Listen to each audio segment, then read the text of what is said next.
Ang saya-saya sa unang hirit, unang hirit, unang hirit. Talagang grabe. Talagang matulugan. Pwede hiramin yan pag may 80s party. Parang pwede una, no? Pwede una. Pero this, we have our models, okay? And our models now is of course the bagong 80s look, okay? I love it. So we still have the military because that was Madonna and Michael Jackson inspired. Okay, may ano, bakal-bakal. Yung may mga padding ng slide and then meron mga ganyan na details sa shoulders. And then we also have the parang harem pants. And of course, the harem pants is the one na inuso ni MC Hammer. MC Hammer. So it still is, okay? And then syempre yung dress na mga draping is GVS. So that is still in style. And take note of her makeup and hair, okay? Mga tatlong bote lang naman na mga aquanet ang natapos dyan. Feeling ko lang. So, Sila yun na ang ozone 80s layer. now, of course, we have yung binabalik natin yung nakalaglag yung shoulder. Okay, those are 80s fashion as well, okay? So, if you see, talagang na-reinvent, but it's still power dressing kasi nung 80s. That's why they had the suit. You know, that was like the power dressing of the 80s. Yun talaga naman kami iikot ko yung panahon. Oo. Kailangan na balik yung barak sayan. Wag! Ay, oo, maganda. Sir, parang sinabi mo nag-full circle na ako. Teka lang, meron kami surprise sa'yo, Miss O. Guess, who is this? Ayan, pakita natin. Who is that? Look close. Sige, steady lang. Ayan! Wala. Salamin lang ang Sino raw yung kasama? Sino raw yung kasama? Ay, Casada! Ay, Casada! Sigurado ka 80s na 70s yan, Kuya Lar. Ay, black and white. Ay, nagkakaman ko ano yung tsura ko noong 1986. Okay, never mind because you were in diapers. Mukha kang action star. Meron. Pero siya yung Isang embryo. baby pa siya. Ayan, 89. Inabot ka pa ha? Inabot ka pa? Noong 1986, nung may EDSA Revolution, I was pregnant with my second daughter. And kami po ay pababa. You know, yun yung panahon na may tangke. Salubong namin yung tangke. Umiiyak ako. Ayoko mamatay matagal ng tangke. Pero fashionable ka pa rin. Of course. I was like so much in a bubble top, okay? Birthday ni Miss O. Ayan, meron tayo. Wow!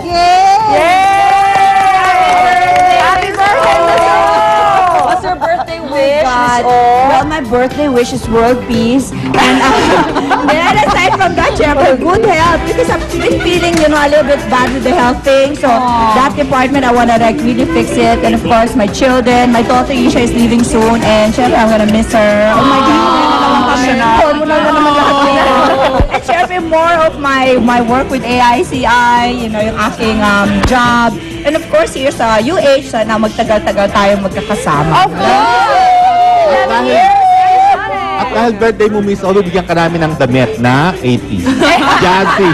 Sa'yo ng color blocking, oo. At magdi-disco tayo sa Jaloo. Wala nang wala nang Velvet Slums, diba? At sa ngalan ko ng buong unang hirit barkada, we wish you the best on your birthday, Miss O! Maraming salamat. Happy birthday, Miss Olin Lim! Ganun po kayo, birthday na taon ng hirit. Eh, mga 80s picture.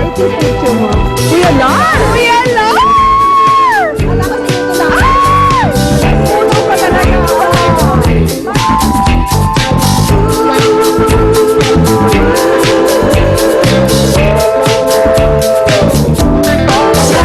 Hirit, ang saya-saya sa unang hirit, unang hirit.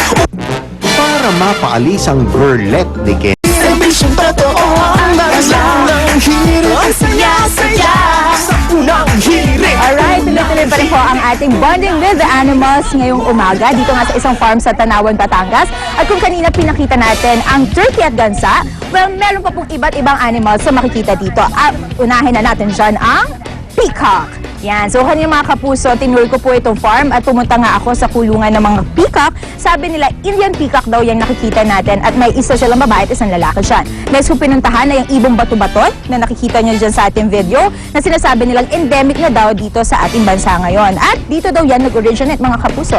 At syempre, ang last sa aking stop ay ang tupa or sheep. Ayan, ginawa ko, nagpakain po ako sa kanila ng malunggay, which is sabi nila part ng kanilang diet to make sure na healthy sila at okay sila. Now, pagkatapos natin silang busugin at palakihin ng mga tiyan, oras naman para sila ay i-shear. Kaya naman dito sa aking tabi, ayan, may isa pong tupa dito na binusog natin kanina at ito i-shear ko nga ngayon. Now, sabi nila, importante daw na sinishear itong mga tupa lalo na pag mainit ang panahon, ito pa summer ng mga kapuso, kasi hindi sila nagsusweat. So, meaning yung heat sa kanilang katawan ay hindi nila na ilalabas sa kanilang katawan nga, kaya mas makakatulong kung i-shear natin sila or tatanggalin, babawasan natin ang kanilang mga balahibo. Ayun. So, medyo nakakatakot sobrang laki ng kanyang scissors. But this is really ideal para sa pag-shear.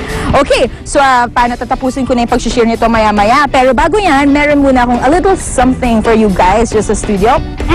Isang itlog. So, guys, catch this. Ha! Kita nyo naman, galing ko sumalo. Galing pa Batangas yan, ha? Kung kahapon ay nag-enjoy kayo sa aming ginawang palayok game, ngayong umaga meron kaming mas masayang game para sa inyo. Susunod na yan sa pagbabalik ng Unang Hirit.